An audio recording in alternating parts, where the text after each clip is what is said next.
మహబూబ్ నగర్ ఇది చాలా ఇంట్రెస్టింగ్ ఉండే నిజానికి. అరుణ డీకే అరుణకు వంశీచంద్ రెడ్డికి మధ్య చాలా హోరాహోరీ పోటీ జరిగింది. కానీ అయినప్పటికీ డీకే అరుణ స్వల్ప మెజార్టీతో గెలిచారు. అంటే మన తెలంగాణలో 17 సీట్లు ఉంటే 17 అత్యంత టఫెస్ట్ సీట్ ఇది ఒకటే.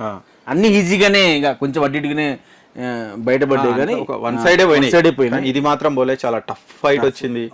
6,000 కేవలం 6,000 మెజార్టీ తోటి డీకేఆర్ అయితే బయటపడ్డారు. ఇక నెక్స్ట్ డీకేఆర్ సెంట్రల్ మినిస్టర్ అనుకోవచ్చా మనం? యాక్చువల్లీ ఇప్పుడు వచ్చిన 8 మందిలో మోస్ట్లీ 5 అయితే ఉన్నారు. సెంట్రల్ మినిస్టర్ బండి సంజయ్ పోటీ,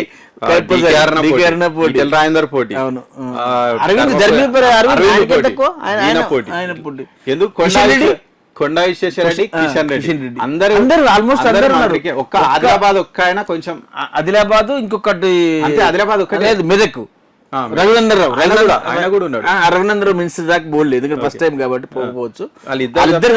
వాళ్ళందరూ ఆరుగురు ఉన్నారు సెంట్రల్ మినిస్టర్ కు 6 కూడా అరువులే, కానీ నిజమైన అరువులే వీళ్ళు. డీకేఆర్ మాత్రం పక్కా అంటున్నారు.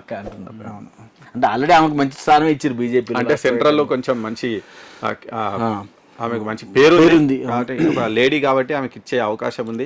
రేవంత్ రెడ్డి మీద బాగా ఫైర్ అవుతుంటారు కదా.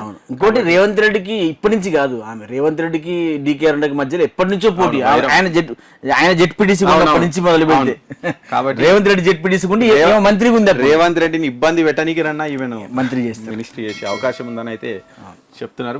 చెల్లా వంశీచంద్ రెడ్డి పాపం అక్కడ ఎమ్మెల్యే టికెట్ వదులుకొని ఇక్కడ ఎంపీ సీట్కి వచ్చిండు. పాపం కష్టపడ్డాడు కానీ అయితే అక్కడ మెయిన్ ఆయనకు కొంచెం అహంకారం అదే ఆయన ఓడగొట్టింది అంట కావచ్చు కూడా.